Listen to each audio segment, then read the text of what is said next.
ಸಿದ್ದರಾಮಯ್ಯ ನನಗೆ ಪರ್ಸನಲ್ ಆಗಿ ಏನಿದೆ, ನಾನೇನು ಅವ್ರ ಆಸ್ತಿ ಬರ್ಸ್ಕೊಂಡಿದ್ದೀನ, ನನ್ನ ಆಸ್ತಿ ಅವ್ರು ಬರ್ಸ್ಕೊಂಡು ಏನಿಲ್ಲ, ನಥಿಂಗ್. ಅಥವಾ ನನಗೇನು ನೀನು ಕೊಡ್ಲಿಲ್ಲ, ಯಾಕೆ ನಾವೇ ನಿನ್ನ ತಗೊಂಡು ಮುಖ್ಯಮಂತ್ರಿ ಮಾಡಿದವರು. ದೇವೇಗೌಡರು ನಿನ್ನ ಹೊರಗೆ ಅಹಿಂದ ಮಾಡಬೇಡಪ್ಪ, ಜನತಾ ಪಾರ್ಟಿನೇ ಅಹಿಂದ ಇದೆ ಬೇಡ ಅಂತ ಹೇಳಿ, ನಾನಿಲ್ದವ್ರೆ ಕಾಂಗ್ರೆಸ್ ಇಲ್ಲ ಇಪ್ಪಿಸ್ಬಿಟ್ಟಿದ್ದಾರೆ. ಇವು ಯಾರು ಎಳೆ ಹುಡುಗ, ಇವನು ಯಾರು ಏನು ಅಂತ ಅರ್ಥ ಆಗ್ತದೆ. ರಾಹುಲ್ ಗಾಂಧಿ ಅಲ್ಲ, ಇವ್ರು ಯಾವ ತೀರ್ಮಾನ ತಗೊಳ್ಳುವಂತ ಶಕ್ತಿ ಇಲ್ಲ. ಬಿಜೆಪಿಗೆ ಹೋಗೋ ಮನಸ್ಸು ಮಾಡಿದ್ರು ಅಂತ ಸುದ್ದಿ ನಿಜನಾ? ಬಿಜೆಪಿಗೆ ಹೋಗೋ ಮನಸ್ಸು ಮಾಡಿದ್ರು. ಬಿಜೆಪಿ ಕ್ಯಾಂಡಿಡೇಟ್ಗಳನ್ನು ಕೆಲವರು ಗೆಲ್ಲಿಸುವುದು ಬೈ ಎಲೆಕ್ಷನ್ ಇಂಡೈರೆಕ್ಟ್. ಇದು ಏನಪ್ಪ ಅಂದ್ರೆ ಸಿದ್ದರಾಮಯ್ಯ ಅವ್ರು ಹೇಳ್ಕೊಳ್ಳುವಷ್ಟು ಸತ್ಯವಂತ ಅಲ್ಲ, ಪ್ರಾಮಾಣಿಕನು ಅಲ್ಲ, ರಾಜಕಾರಣ. ಅಹಿಂದಾಗ ಏನ್ ಮಾಡಿದ್ಯಪ್ಪ? ಅಹಿಂದ ಅಲ್ಪಸಂಖ್ಯಾತರಿಗೆ ಏನ್ ಮಾಡಿದ್ವಿ? ಹಿಂದುಳಿದವ್ರಿಗೆ ಏನ್ ಮಾಡಿ? ಪುಣ್ಯಾತ್ಮ ದೇವರಾಜ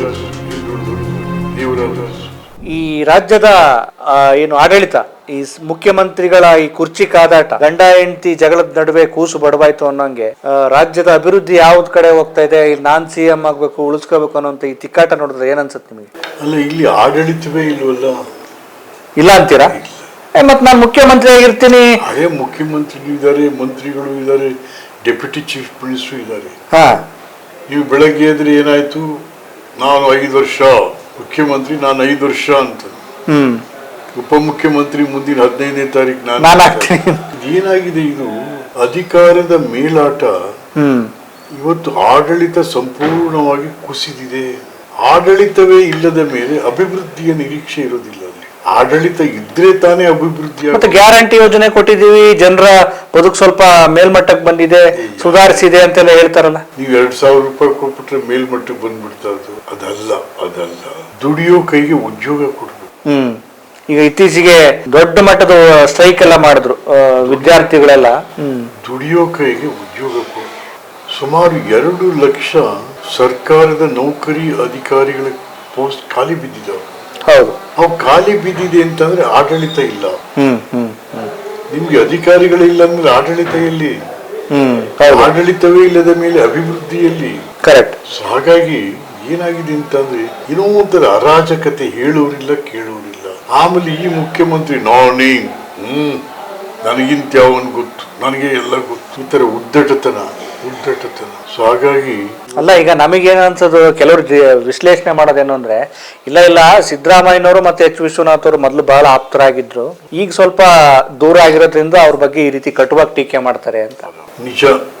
ಸಿದ್ದರಾಮಯ್ಯ ನಾನು ಒಟ್ಟಿಗೆ ಲಾ ಓದಿದವರು, ಒಟ್ಟಿಗೆ ಲಾಯರ್ ಆಗಿದ್ದವರು ಮೈಸೂರಲ್ಲಿ.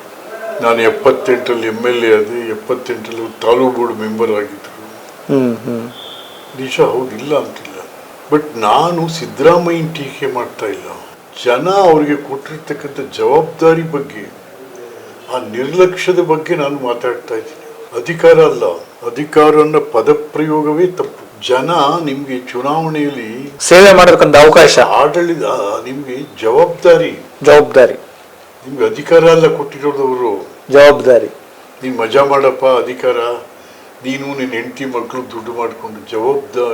ಜವಾಬ್ದಾರಿಯನ್ನ ನಿರ್ವಹಿಸುವಲ್ಲಿ ಮುಖ್ಯಮಂತ್ರಿ ಮತ್ತು ಅವರ ಕ್ಯಾಬಿನೆಟ್ ಸಚಿವರುಗಳು ಆ ಜವಾಬ್ದಾರಿಯಲ್ಲಿ ಲೋಪ ಆಗ್ತಾ ಇದೆ. ಅದನ್ನ ನಾನು ಪ್ರಶ್ನೆ ಮಾಡ್ತಾ ಇದ್ದೀನಿ ಹೊರತು ಸಿದ್ದರಾಮಯ್ಯನಿಗೂ ನನಗೂ ಪರ್ಸನಲ್ ಆಗಿ ಏನಿದೆ, ನಾನೇನು ಅವ್ರ ಆಸ್ತಿ ಬರ್ಸ್ಕೊಂಡಿದ್ದೀನ, ನನ್ನ ಆಸ್ತಿ ಅವ್ರು ಬರ್ಸ್ಕೊಂಡು ಏನಿಲ್ಲ, ನಥಿಂಗ್. ಅಥವಾ ನನಗೇನು ನೀನು ಕೊಡ್ಲಿಲ್ಲ, ಯಾಕೆ ನಾವೇ ನಿನ್ನ ತಗೊಂಡು ಮುಖ್ಯಮಂತ್ರಿ ಮಾಡಿದವರು. ದೇವೇಗೌಡರು ನಿನ್ನ ಹೊರಗೆ ಹಾಕುದು, ಅಹಿಂದ ಮಾಡಬೇಡಪ್ಪ, ಜನತಾ ಪಾರ್ಟಿನೇ ಅಹಿಂದ ಇದೆ ಬೇಡ ಅಂತ ಹೇಳಿ. ಅಹಿಂದ ಏನ್ ಕಾನ್ಸೆಪ್ಟ್ ಅದು? ಆಕ್ಚುಲಿ ಈ ಎಲ್ಲ ಈ ಸಮುದಾಯಗಳನ್ನು ಒಗ್ಗೂಡಿಸಬೇಕು, ಸಣ್ಣ ಸಮುದಾಯಗಳನ್ನ ಅನ್ನೋ ಕಾನ್ಸೆಪ್ಟ್ ಏನದು ಆಕ್ಚುಲಿ ಸರ್? ಅಹಿಂದ ಅದು ಇವ್ರಿಗೆ ಅಲ್ಲ, ಹಂಗ ಆ ಥರದ್ದು ಯೋಚನೆ ಮಾಡಿದ್ದು ಯಾಕೆ ಅಂತ ಅವರು ಸುಮ್ಮನೆ ನಾನೊಂದು ಪಾರ್ಟಿ, ನಾನೊಂದು ಇದು, ನಂದೇ ಒಂದು ಪರ್ಯಾಯ ಶಕ್ತಿ. ಅದಲ್ಲ. ಹಿಂದೆ ಕಾಂಗ್ರೆಸ್ ಅಲ್ಲಿ ನಿಮ್ಗೆ ಒಬ್ಬ ಕಾಂಗ್ರೆಸ್ ಲೀಡರ್ ಕೈಲಿ ಮೈಕ್ ಕೊಟ್ರೆ ಮಾತಾಡಪ್ಪ ಅಂತ ಅವನು ಎಲ್ಲಿಂದ ಶುರು ಮಾಡ್ತಾ ಇದ್ದ? ಹರಿಜನ ಗಿರಿಜನರೇ, ಹಿಂದುಳಿದವರೇ, ಅಲ್ಪಸಂಖ್ಯಾತರೇ, ಮಹಿಳೆಯರೇ, ರೈತರೇ, ವಿದ್ಯಾರ್ಥಿಗಳಂತ. ಕಾಂಗ್ರೆಸ್ಸೇ ಅಹಿಂದ, ನೀನೇನು ಅಹಿಂದ? ನಿನ್ಗೆ ಕಾಂಗ್ರೆಸ್ಸೇ ಗೊತ್ತಿಲ್ವಲ್ಲಪ್ಪ. ಹಲವಾರು ವರ್ಷಗಳ ಕಾಲ ಕಾಂಗ್ರೆಸ್ಸಿನ ವಿರೋಧ ಮಾಡ್ಕೊಂಡು ಬಂದಂತ ಸಿದ್ದರಾಮಯ್ಯ ನೀನು.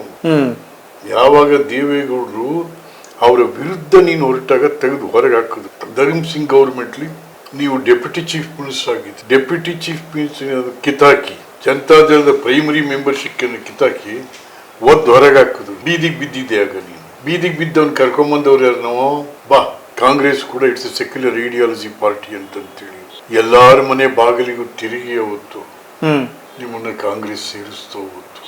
ಬಿಜೆಪಿಗೆ ಹೋಗೋ ಮನಸ್ಸು ಮಾಡಿದ್ರು ಅಂತ ಸುದ್ದಿ ನಿಜನಾ? ಅದು ನಿಜ. ಬಿಜೆಪಿಗೆ ಹೋಗೋ ಮನಸ್ಸು ಮಾಡಿದ್ರು. ಬಿಜೆಪಿ ಕ್ಯಾಂಡಿಡೇಟ್ಗಳನ್ನು ಕೆಲವರು ಗೆಲ್ಸಿದ್ರು ಬೈ ಎಲೆಕ್ಷನ್ ಅಲ್ಲಿ ಇಂಡೈರೆಕ್ಟ್ ಆಗಿ. ಇದು ಏನಪ್ಪಾ ಅಂದ್ರೆ ಸಿದ್ದರಾಮಯ್ಯ ಅವನು ಹೇಳ್ಕೊಳ್ಳುವಷ್ಟು ಸತ್ಯವಂತ ಅಲ್ಲ, ಪ್ರಾಮಾಣಿಕನು ಅಲ್ಲ ರಾಜಕಾರಣದಲ್ಲಿ. ಹಾಗಾಗಿ ಇದು ಅಹಿಂದ ಅಂತ ಸುಮ್ಮನೆ. ಅಹಿಂದಾಗ ಏನ್ ಮಾಡಿದ್ಯಪ್ಪ ನೀನು? ಅಹಿಂದ ಅಲ್ಪಸಂಖ್ಯಾತರಿಗೆ ಏನ್ ಮಾಡಿದ್ಯಾ ಹೇಳಪ್ಪ. ಹಿಂದುಳಿದವ್ರಿಗೆ ಏನ್ ಮಾಡಿದ್ಯ? ಪುಣ್ಯಾತ್ಮ ದೇವರಾಜರಸು ಹಿಂದುಳಿದವ್ರಿಗೆ ಮಾಡಿ. ದೇವರಾಜರಸು ಹಾವನೂರ್ ಕಮಿಷನ್ ರಿಪೋರ್ಟ್ ಕೊಟ್ಟು ಟಿಕೆಟ್ ಕೊಟ್ರು. ಸಣ್ಣ ಸಣ್ಣ ಕಮ್ಯುನಿಟಿಗಳಿಗೆ ಟಿಕೆಟ್ ಕೊಟ್ರು. ನೀ ಯಾರಿಗೆ ಕೊಟ್ಟಿದ್ಯಾ ಆ ಥರ? ದೇವರಾಜರ್ಸ್ಗಳು ಯಾರು? ನಮ್ಮ ಕ್ಷೌರಿಕ ಸಮುದಾಯ ಏನ್ ಹೇಳ್ತೀವಿ ನಾವು ಅವ್ರಿಗೆ? ಸವಿತಾ ಸಮುದಾಯದವರು ಅಂತ ಕರೀತಾರೆ. ಸವಿತಾ ಸಮಾಜ, ವೀರಪ್ಪ ಮೊಯ್ಲಿಯವರು ಸವಿತಾ ಸಮಾಜ, ಅವ್ರಿಗೆ ಟಿಕೆಟ್ ಕೊಟ್ಟು ಗೆಲ್ಸಿ ಸ್ಟೇಟ್ ಮಿನಿಸ್ಟರ್ ಮಾಡಿದ್ರು ಅವ್ರನ್ನ. ದೇವರಾಜ ಅರಸ್ ಪತ್ತಾರ್ ಅಂತ ಒಬ್ರು ವೀರಶೈವ ವಿಶ್ವಕರ್ಮ ಜನಾಂಗದವರು. ಜಮಖಂಡಿಯನ್ನು ಹುಡುಗಾಟದಲ್ಲಿ ಕಂಠಿಯವರು ಬರ್ತಾ ಇದ್ದಿದ್ದು, ಜತ್ತಿಯವರು ಬರ್ತಾ ಇದ್ದಿದ್ದು. ಅಲ್ಲಿ ಒಬ್ಬ ವಿಶ್ವಕರ್ಮ ಪತ್ತಾರನ್ನು ಗೆಲ್ಸಿದ್ರು. ಹೀಗೆ ಮೈಕ್ರಾಸ್ಕೋಪಿಕ್ ಕಮ್ಯುನಿಟಿಗಳಿಗೆ ರಾಜಕಾರಣದಲ್ಲಿ ಅವಕಾಶ ಕೊಟ್ಟು. ಏಕೆಂತಂದ್ರೆ ಅಂಬೇಡ್ಕರ್ ಅವರ ಮಾತುಗಳನ್ನ, ತತ್ವ ಸಿದ್ಧಾಂತಗಳನ್ನ ಅಕ್ಷರಶಃ ಪಾಲಿಸಿ ಮಾಡಿದಂಥವರು ದೇವರಾಜ್ ಅರಸ್. ಸ್ವಲ್ಪ ಹೋಲಿಕೆ ಮಾಡ್ತಾರಲ್ಲ ಸಿದ್ದರಾಮಯ್ಯನವರು ಮತ್ತು ದೇವರಾಜ್ ಅರಸು ಅವರು. ಸಿದ್ದರಾಮಯ್ಯನಿಗೂ ದೇವರಾಜ್ ಅರಸ್ಗೂ ಸಂಬಂಧನೇ ಇಲ್ಲ. ದೇವರಾಜ್ ಅರಸಿಯಲ್ಲಿ ಸಿದ್ದರಾಮಯ್ಯ ಇಲ್ಲ. ದೇವರಾಜ್ ಅರಸು ಅಂಬೇಡ್ಕರ್ ಇವರು ಬರೀ ಅಂಬೇಡ್ಕರ್ ಬೊಗಳೆ ಇವೆಲ್ಲ. ಅಂಬೇಡ್ಕರ್ ಏನ್ ಹೇಳಿದ್ರು? Political power is the key for the progress of any community in democratic India. ಭಾರತದಲ್ಲಿ ಬದುಕು ಮಾಡುವ ಎಲ್ಲಾ ಜಾತಿ ಜನಾಂಗ ಧರ್ಮ ಭಾಷಿಕರ ಬೀಗದ ಕೈ ರಾಜಕೀಯದ ಅಧಿಕಾರ. ಅದನ್ನ ದೇವರಾಜರ್ಸ್ ಕೊಟ್ರು, ಇಂದಿರಾ ಗಾಂಧಿ ಅವರು ಕೊಟ್ರು.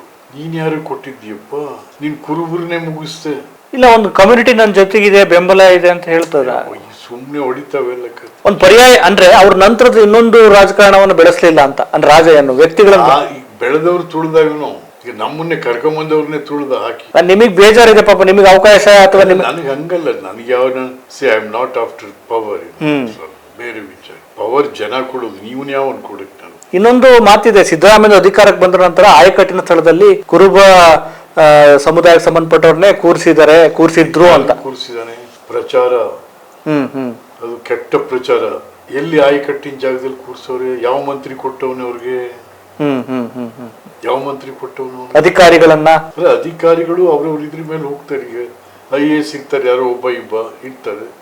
ಅದನ್ನೇ ಒಂದು ದೊಡ್ಡದ್ ಮಾಡ್ಬಿಟ್ರೆ ನೀವು. ಏನಪ್ಪಾ ಅಂದ್ರೆ ಕೆಲವು ಅಪಪ್ರಚಾರ. ಸಿದ್ದರಾಮಯ್ಯ ಏನೋ ಬರೀ ಕುರುಬರಿಗೆ ಕೊಟ್ಬಿಟ್ಟ, ಕುರುಬರೇ ತಿಂದು ಬಿಟ್ರು. ಏನಿದೆ? ಕುರುಬರಿಗೆ ಒಂದು ಮೆಡಿಕಲ್ ಕಾಲೇಜ್ ಮಾಡಿದ್ನ, ಕುರುಬರಿಗೆ ಒಂದು ಎಂಜಿನಿಯರಿಂಗ್ ಕಾಲೇಜ್, ಎಜುಕೇಶನ್ ಅಲ್ಲಿ ಏನಾದ್ರೂ ಕುರುಬರಿಗೆ ಆಯ್ತಾ? ಹೋಗ್ಲಿ ಕುರುಬರಿಗೆ. ನೀವು ನಮ್ಮ ವೃತ್ತಿ ಯಾವುದು? ಕುರಿಗಾರರು. ಈ ರಾಜ್ಯದಲ್ಲಿ 1,20,00,000 ಕುರಿಗಳಿದಾವೆ. 10 ಲಕ್ಷ ಅಲೆಮಾರಿ ಕುರುಬರಿದ್ದಾರೆ. ಕುರಿಗಳ ಹಿಂದೆನೇ ತಿರುಗ್ತವೆ. ಇಡೀ ಫ್ಯಾಮಿಲಿ, ಹೆಂಡತಿ, ಗಂಡ, ಮಗು, ಕತ್ತೆ ಮೇಲೆಲ್ಲ ಸಾಮಾನು ಹಾಕೊಂಡು ಆ ಮಂದೆ ಕುರಿಗಳ ಹಿಂದೆ ತಿರುಗ್ತಾ ಇರ್ತಾರೆ. ಇವತ್ತೇನಾಗಿದೆ? ಮಂದೆ ಕುರಿ ಹಿಂದೆ ಹೋಗ್ತಾ ಇರ್ತಕ್ಕಂಥ ಗಂಡ ಹೆಂಡತಿರು ಅವನ ಹೆಂಡತಿನ ರೇಪ್ ಮಾಡ್ತಾ ಇದ್ದಾರೆ, ಕುರಿಗಳನ್ನ ಹೊತ್ಕೊಂಡು ಹೋಗ್ತಾ ಇದ್ದಾರೆ, ಮರ್ಡರ್ಗಳಾಗ್ತಾ ಇದ್ದಾವೆ. ಏನ್ ಕೊಟ್ಟಿಯಪ್ಪ ಅವ್ರಿಗೆ ನೀನು? ಒಂದು 10 ರೂಪಾಯಿ ಸಾಲ ಅವ್ರಿಗೆ? ಒಂದು 10 ರೂಪಾಯಿ ಬಡ್ಜೆಟ್ ಅಲ್ಲಿ ಏನಿಟ್ಟಿದ್ಯಾ ನೀವು ಕುರುಬರಿಗೆ? ನೀನು ವೃತ್ತಿ ಮಾಡೋರಿಗೆ. ಈಗ ವಿಶ್ವನಾಥ್ ಅವರೇ, ಈಗ ಕುರುಬ ಸಮುದಾಯದಲ್ಲಿ ಅಲೆಮಾರಿಗಳು ಮಾಡುವಂಥವ್ರು, ಸ್ಥಿತಿವಂತರು, ಮತ್ತೆ ಒಂದಷ್ಟು ಲ್ಯಾಂಡ್ ಭೂಮಿ ಇರುವಂತವ್ರು ಇದ್ದಾರೆ. ಈ ಸಮುದಾಯಕ್ಕಿಂತಲೂ ಇನ್ನೂ ಅತಂತ್ರವಾಗಿರುವಂತವ್ರು ಇದಾರಲ್ಲ. ಅದನ್ನೇ ಹೇಳೋದು. ಇವ್ನು ಏನ ಅಹಿಂದ ಅಂತೀಯಪ್ಪ. ಇವತ್ತು ನಮ್ಮಲ್ಲಿ ಕೋರಮರು, ಕೋರಶರು, ಬೋವಿಗಳು, ಮಡಿವಾಳರು, ವಡ್ರು, ಆಮೇಲಿಂದ ಕುಂಬಾರರು, ದೇವಾಡಿಗರು, ಏನ್ ಮಾಡಿದ್ಯ ಅವ್ರಿಗೆ? ವೃತ್ತಿಯನ್ನೇ ನಂಬ್ಕೊಂಡ್ರು, ಕುಲಕಸಬನ್ನು ಹೆಚ್ಕೊಂಡ್ರು ಅಂತ. ಕುಲಕಸುಬನ್ನೇ ನಂಬ್ಕೊಂಡಿರೋರು ಇದಾರಲ್ಲ. ಮಡಿವಾಳರು ಏನ್ ಮಾಡಿದ್ಯ ಅವ್ರಿಗೆ? ಕುಂಬಾರರು ಏನ್ ಮಾಡಿದ್ಯ ಅವ್ರಿಗೆ? ಕ್ಷತ್ರಿಯರು, ನಯನ ಕ್ಷತ್ರಿಯರು ಏನ್ ಮಾಡಿದ್ಯ ಅವ್ರಿಗೆ? ಏನಿಲ್ಲ, ಸುಮ್ನೆ ಬೊಗಳೆ ಹೊಡ್ಕೊಂಡು ಅಹಿಂದ. ಏನ್ ಮಾಡಿದ್ಯ ಅಹಿಂದಾಗಿ? ಎಸ್. ಇನ್ನು by election, Davanagere by election ಆಯ್ತು, ಆಮೇಲೆ ಅದು ಬಾಗಲಕೋಟೆದು ಆಯ್ತು. ಆದ್ರೆ ಆ ಬೈ ಎಲೆಕ್ಷನ್ ನಡೆದ ರೀತಿ ನೋಡ್ಬಿಟ್ರೆ ಏನು ಇಡೀ ಆಡಳಿತ ಯಂತ್ರವೇ ದಾವಣಗೆರೆಗೆ ಹೋಗಿದ್ದು, ಮತ್ತೆ ಶಾಮನೂರ್ ಕುಟುಂಬಕ್ಕೆ ಟಿಕೆಟ್ ಅನ್ನ ಕೊಟ್ಟಿದ್ದು, ಕೊನೆಗೆ ಗೆಲ್ಸ್ಕೊಂಡ್ ಬಂದಿದ್ದು. ಆನಂತರ ಮೈನಾರಿಟಿ ಕಮ್ಯುನಿಟಿನ ಟಾರ್ಗೆಟ್ ಮಾಡ್ಬಿಟ್ಟು ಅಲ್ಲಿ ಒಂದ್ ವೇಳೆ ಸೋತ್ರೆ ಇವರೇ ಕಾರಣ ಅನ್ನೋ ತರದಲ್ಲಿ ಕೊನೆಗೆ ಅವರು ಮುಸ್ಲಿಂ ಸಮುದಾಯಕ್ಕೆ ಹೇಳ್ತಾರೆ ನಮ್ಗೊಂದು ಟಿಕೆಟ್ ಕೊಡಿ ಅಂತ, ನಾವು ಇಲ್ಲಿ ನಮ್ ಬಾಹುಳ್ಯ ಜಾಸ್ತಿ ಇದೆ, ನಮ್ಗೊಂದು ಟಿಕೆಟ್ ಕೊಟ್ರೆ ನಾವು ಗೆದ್ದು ಬರ್ತೀವಿ ಅಂತ. ಇದನ್ನ ನೋಡಿದ್ರೆ ಏನನ್ಸುತ್ತೆ ರಾಜಕಾರಣ? ಈಗ ನಿಮ್ಗೆ ಮೇಜರ್ ವೋಟರ್ಸ್ ಯಾರು? ಮುಸ್ಲಿಂ. ಹೌದು, ದಾವಣಗೆರೆ. ಉತ್ತರಕ್ಕೆ ಅಪ್ಪನಿಗೆ ಕೊಡು, ದಕ್ಷಿಣಕ್ಕೆ ಮಗನಿಗೆ ಕೊಡು, ಮಧ್ಯಕ್ಕೆ ಪಾರ್ಲಿಮೆಂಟ್ ಹೆಂಡತಿ ಕೊಡು, ಏನ್ರಿ ಇದು? ಮತ್ತೆ ಸಂವಿಧಾನ ಸಮಾನತೆ, ಆಮೇಲೆ ಏನೇನೋ ಅಂಬೇಡ್ಕರ್ ಬಾಯಿಗೆ ಬಂದಾಗ ಮಾತಾಡು. ಏನಂತಾರೆ ಜನಗಳು? ಏನಂತಾರೆ? ಬರೀ ಬೂಟಾಟ್ಕೆ, ಕೆಲ್ಸಕ್ಕೆ ಬಾರದ ಮಾತುಗಳು ನಿಮ್ಮ.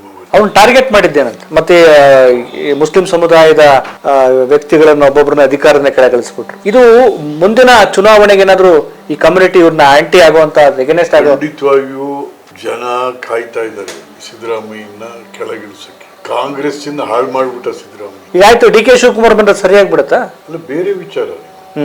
ಬದಲಾಗ್ಲಿ ಅಂತ ಅಲ್ಲ ರೀ, ನಾವೆಲ್ಲೂ ಈಗ ಮಾತುಕತೆ ಆಗಿರೋದು ನಿಜನ. 30 months 136 ಸೀಟ್ ಬರ್ಲಿಕ್ಕೆ ಡಿ ಕೆ ಶಿವಕುಮಾರ್ ಕೊಡುಗೆ ಇಲ್ವಾ? ಅವ್ನ ಇನ್ವೆಸ್ಟ್ಮೆಂಟ್ ಇಲ್ವಾ? ಅವ್ರ ಜನಾಂಗದ ಓಟ್ ಬಿದ್ದಿಲ್ವಾ ನಿಮ್ಗೆ? ಒಕ್ಕಲಿಗರದು. ಮತ್ ನೀನ್ ನಾನೇ ಅಂತ ಅಂದ್ಬಿಟ್ರೆ ಕೊಡ್ಬೇಕ್ರಿ, ಹಂಚಿ ತಿನ್ಬೇಕದು. ಅದಿಲ್ಲ ನಿನ್ನ ಹತ್ರ. ಕಾಂಗ್ರೆಸ್ ಅಂದ್ರೆ ಹಂಚಿ ತಿನ್ನುವಂತದ್ದು, ಎಲ್ರಿಗೂ ಕೊಡುವಂತದ್ದು. ಈಗ ಕಾಂಗ್ರೆಸ್ ಅಂದ್ರೆ ಹೈಕಮಾಂಡ್ ಪ್ರಭುತ್ವ ಇರುತ್ತೆ. ಒಂದ್ ವೇಳೆ ಬದಲಾವಣೆ ಮಾಡೋದಾದ್ರೆ ಯಾಕೆ ಈ ರೀತಿ ಹಿಂದೇಟ್ ಆಗ್ತಿದಾರೆ? ಅಥವಾ ಸಿದ್ದರಾಮಯ್ಯನವರು ಅನಿವಾರ್ಯ ಆದ್ರ ಅಂತ? ಸಿದ್ದರಾಮಯ್ಯ ನಾನು ಇಲ್ದವ್ರೆ ಕಾಂಗ್ರೆಸ್ ಇಲ್ಲ ಅನ್ನೋದಕ್ಕೆ ಬಿಂಬಿಸ್ಬಿಟ್ಟಿದ್ದಾನೆ ಅಲ್ಲಿ. ಇವ್ ಯಾರೋ ಎಳೆ ಹುಡುಗ, ಇವನ್ ಯಾರು ಏನು ಅಂತಲೇ ಅರ್ಥ ಆಗ್ತಾ ಇಲ್ಲ. ರಾಹುಲ್ ಗಾಂಧಿ ಎಳೆ ಹುಡುಗ ಅಂತೀರಾ? ಅಲ್ಲ ರೀ, ಅವ್ನು ಯಾವ್ದೋ ಒಂದು ತೀರ್ಮಾನ ತಗೊಳ್ಳುವಂತ ಶಕ್ತಿ ಇಲ್ಲ. ಅಲ್ಲ, ಈಗ ಪಾರ್ಲಿಮೆಂಟ್ ಅಲ್ಲಿ ಒಳ್ಳೆ ಅಪೋಸಿಷನ್ ಅಲ್ಲಿ ಒಳ್ಳೊಳ್ಳೆ ವಿಷಯ ಇಟ್ಕೊಂಡು ರೈಸ್ ಮಾಡಿ ಮಾತಾಡ್ತಿರ್ಬೋದು. ಆದ್ರೆ ರಾಜಕಾರಣ ಇನ್ನೂ ಪಕ್ವಾಗಿಲ್ಲ ಅಂತೀರಾ? ಈಗ ನಿಮ್ಮೆದುರಿಗೆ ಕೂತ್ಕೊಂಡು ತೀರ್ಮಾನ ಆಗಿದೆ 30 ತಿಂಗಳು ಯಾಕೆ ಜಾರಿ ಮಾಡಬಾರ್ದು? ಅದನ್ನ ಯಾಕೆ ಜಾರಿ ಮಾಡಬಾರ್ದು? ಒಂದು ಇನ್ವೆಸ್ಟ್ಮೆಂಟ್ ಇಲ್ವಾ ಅಲ್ಲಿ ಶಿವಕುಮಾರ್ದು? ನಿಮ್ಗೆ ನಿಮ್ ಇದಕ್ಕೆಲ್ಲ ಇನ್ವೆಸ್ಟ್ಮೆಂಟ್ ಮಾಡೋದು Siddaramaiah, D K Shivakumar fund ಮಾಡ್ತಾರೆ. ನಿಮ್ಮ ಎಲ್ಲಾ ಮೆರವಣಿಗೆಗಳು, ನಿಮ್ ಕಾರ್ಯಕ್ರಮಗಳು ಸುಮಾರು 2 ವರ್ಷಗಳ ಕಾಲ ರಾಹುಲ್ ಗಾಂಧಿ ಕರ್ನಾಟಕಕ್ಕೆ ಬಂದಾಗೆಲ್ಲ ದೊಡ್ಡ ಕಾರ್ಯಕ್ರಮ ದುಡ್ಡು ಇನ್ವೆಸ್ಟ್ ಮಾಡಿದವ್ರು ಯಾರು? ಶಿವಕುಮಾರ, ನಾಡು ಸಿದ್ದರಾಮಯ್ಯ. ಇಷ್ಟೆಲ್ಲ ಮಾಡಿ ನೀನು ಮನುಷ್ಯ ಅವ್ರಿಗೆ ಅಧಿಕಾರ ಕೊಡುವಂತ ಇದಿಲ್ಬೇಕು. ಯಾಕಂದ್ರೆ ಇಟ್ಸ್ ಎ ಪವರ್. ಅದು ನೀನು ಅರ್ಥ ಮಾಡ್ಕೊಳ್ಳಿ ಅಂತಂದ್ರೆ ಜನ ಕೇಳಿದ್ರೆ what sort of leader you are. ಇದನ್ನ ನೋಡಿದ್ರೆ ಅಧಿಕಾರ ರಾಜಕಾರಣಕ್ಕೆ ಇವ್ರು ಅಂಟಿ ಕೂತರ ತರ ಕಾಣ್ತಾರೆ.